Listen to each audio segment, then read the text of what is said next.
On the morning of March 15th, 44 BCE, Julius Caesar's wife woke from a nightmare. Calpurnia dreamed she held her husband's bleeding body. She begged him not to go to the Senate that day. A soothsayer had warned him weeks earlier, beware the Ides of March. The night before, the sky had filled with strange omens. Lightning struck the Capitol, statues wept, birds of ill omen circled overhead. Caesar's closest friends urged him to stay home. The auguries were terrible. Even the priests advised caution. But Caesar went anyway, not because he was brave, not because he didn't believe in omens, but because he had no choice. By the time Julius Caesar walked into Pompey's theater that morning, he was already trapped. Trapped by his own success, trapped by the power he'd accumulated, trapped by the enemies he'd made and the friends he couldn't trust. 23 stab wounds later, he died at the foot of Pompey's statue, clutching his toga around him, trying to die with dignity. This is the story of a man who won everything and discovered that winning was its own prison. The man who conquered Rome. Julius Caesar wasn't supposed to be emperor. He was supposed to be dead. Born into a patrician family that had fallen from prominence, Caesar entered politics in a Rome where power meant survival and weakness meant death. He was captured by pirates at 25. While held for ransom, he joked with his captors, telling them he would crucify them all once he was free. They laughed. He kept his promise. That was Caesar. Charming, brilliant, ruthless. A man who turned every setback into opportunity. He climbed Rome's political ladder through debt, alliances, and calculated risks. He formed the first triumvirate with Pompey and Crassus, 3 men who divided Rome's power between them. Then Caesar did something unprecedented. He asked for command of Gaul, not because Gaul was important, because Gaul gave him an army. For 9 years, Caesar campaigned in Gaul, conquering territory Rome had never controlled, crossing the Rhine into Germania, even invading Britain twice. He sent back reports, written in elegant Latin, designed to make him a hero back in Rome. It worked. The people loved him. The Senate feared him, and Pompey, his former ally, grew jealous. By 49 BCE, the Senate ordered Caesar to disband his army and return to Rome as a private citizen. Everyone knew what that meant. Without his army, his enemies would destroy him. Exile at best, death at worst, so Caesar made a choice. He crossed the Rubicon River with his legion, breaking the sacred law that no general could bring an army into Italy. "The die is cast," he reportedly said. It was. Civil war erupted. Caesar against Pompey, Caesar against the Senate, Caesar against the Republic itself, and Caesar won, the trap of victory. After defeating Pompey, after crushing his enemies in Egypt, Africa, and Spain, Caesar returned to Rome as the most powerful man in the world. He held every major office simultaneously: consul, dictator, pontifex maximus. He reformed the calendar, he redistributed land, he expanded the Senate, filling it with his supporters. He could have declared himself king, but he knew better. Romans had murdered their last king 500 years earlier. The word king was poison in Rome, so Caesar performed a delicate dance, acting like a king without calling himself one, wearing a purple toga, sitting on a golden chair, having his statue placed among the gods, but refusing the crown when Mark Antony offered it 3 times in public, so everyone could see his humility. The problem was this: every gesture of power made the senators more afraid. Every act of clemency made them feel humiliated. Caesar pardoned his enemies. He showed mercy to men who had fought against him. They hated him for it, because mercy implies superiority, and these were proud men, aristocrats who had ruled Rome for generations. They didn't want Caesar's forgiveness. They wanted him gone. The conspiracy formed slowly, not among Caesar's enemies, among his friends. Brutus, whom Caesar loved like a son; Cassius, a brilliant general who felt overlooked; Casca, Decius, Trebonius, men Caesar had elevated, pardoned, trusted. They called themselves liberators. They claimed they were saving the Republic, but really they were terrified. Terrified that Caesar would make himself king, terrified that the Republic they'd grown up in, the system that had given them power, was dying. And they weren't wrong. The Roman Republic was dead. It had been dying for a century, torn apart by civil wars, corruption, and inequality.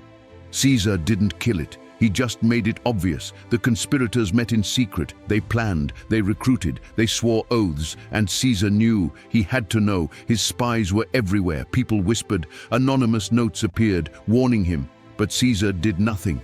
Why? Maybe he was tired. He was 55, old by Roman standards. He'd spent his entire adult life fighting, scheming, surviving. Maybe he knew that killing the conspirators would only prove their point, that he was a tyrant.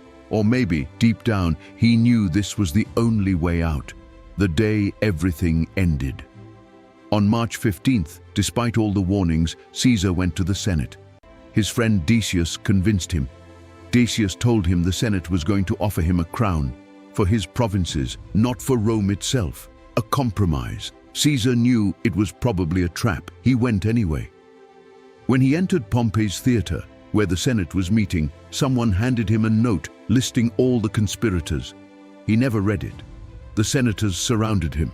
They pressed close, supposedly to petition him.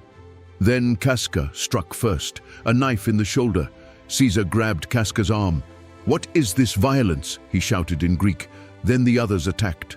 23 senators, 23 knives. Caesar tried to fight at first, using his stylus, a writing instrument, as a weapon. But there were too many. When he saw Brutus among them, he stopped fighting. Et tu, Brute. You too, Brutus. Or maybe in Greek, kai su, teknon. You too, child. He pulled his toga over his head so no one would see his face as he died. Even in death, Caesar was performing, trying to control how he would be remembered. He collapsed at the base of Pompey's statue, bleeding out on the marble floor. The man who had conquered Gaul, defeated Pompey, bent Rome to his will, died surrounded by friends who believed they were saving the Republic. The Republic that couldn't be saved. The irony is devastating. The conspirators thought killing Caesar would restore the Republic. Instead, it destroyed it forever. Caesar's assassination triggered another civil war. Mark Antony and Octavian, Caesar's adopted heir, hunted down the conspirators. Brutus and Cassius both committed suicide. Most of the other conspirators were killed. And when the dust settled, Octavian became Augustus, Rome's first official emperor. The republic the conspirators died to save was already dead. Caesar didn't kill it. He was just the man who made everyone admit it. The Senate couldn't govern a vast empire. The old aristocratic system couldn't handle the wealth, the armies, the sheer scale of what Rome had become. Someone was going to seize power. If not Caesar, then someone else. Probably someone worse. Why Caesar couldn't escape? Here's the terrible truth. Caesar was trapped long before March 15th. When he crossed the Rubicon, he committed himself to a path with no exit. He could win or he could die. There was no middle ground, and after he won, after he'd defeated all his enemies and reformed Rome, he still couldn't escape. Because power doesn't allow retirement. If Caesar stepped down, his enemies would rise. The men he'd pardoned would destroy his reforms. Everything he'd built would collapse, so he had to stay in power. But staying in power made him a tyrant, and tyrants get killed. This is the burden of power. Once you have it, you can never let it go, not without losing everything, maybe even your life. Caesar understood this. That's why he went to the Senate that day, despite the warnings. Because refusing to go would be admitting fear. And if Caesar showed fear, if he appeared weak, his enemies would strike anyway. So he walked into the trap. Not because he was brave, but because every other option was worse. The lesson Caesar left behind. Julius Caesar conquered Rome, but Rome conquered him back. He spent his entire life accumulating power, and that power became his prison. The higher he climbed, the more enemies he made. The more he won, the more he had to lose. By the time he stood at the top, absolute master of Rome, he couldn't move without triggering catastrophe. Step down, his enemies would kill him. Stay in power, his friends would kill him. Become king, everyone would kill him. So he did nothing and died anyway. This is what power does. It promises freedom, the freedom to shape the world as you see fit, but it delivers imprisonment, the inability to escape the role you've created. Caesar couldn't save the Republic because he was part of what killed it. He couldn't step aside because the system he'd broken couldn't function without him. He couldn't become king because Rome would never accept it. So he died on the Senate floor, wrapped in his toga, bleeding from 23 wounds, a prisoner of his own success. The question isn't why Caesar's enemies killed him. The question is, what would you do if every choice led to catastrophe and the only way out was through the knives of men you called friends? Caesar made his choice. He walked into the Senate knowing what might happen. Not because he wanted to die, but because he'd already lost the freedom to choose anything else. That's the burden of power, and Caesar carried it all the way to the end.